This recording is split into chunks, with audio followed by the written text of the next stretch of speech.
आमिरा एक गिरती धवसकती किले में रहती थी।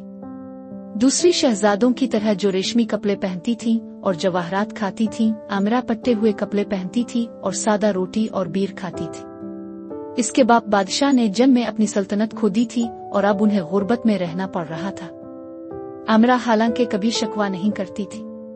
वो अपने बाप की मदद करती थी, लकड़ियां इकट्ठा करने में, अपने छोटे से बाग की देखभाल करती थी और खुशी के गाने गाती थी उनके दिनों को रोशन करने के लिए। एक दिन जब वो लकड़ियों की तलाश में करीबी जंगल में जा रही थी, आमिरा एक छोटे से जख्मी परिंदे से टकरा गई। इसने इसे सेहतमंद होने तक प्यार से देखभाल की, अपने कमजोर दूसरे खाने से इसे टुकड़े खिलाए। जब परिंदा उड़ने के लिए काफी मजबूत हो गया तो वो हवा में उड़ गया और गायब हो गया। आमिरा इसे जाते हुए देखती रही। इसके चेहरे पर एक मीठी सी मुस्कुराहट थी। इस शाम एक शानदार गाड़ी किले के दरवाजे पर पहुंची। एक खूबसूरत शहजादा अपने साथ चलने वालों के साथ बाहर निकला। इसने इस नेक दिल शहजादी के बारे में सुना था जिसने एक नायाब जादुई परिंदे को बचाया था।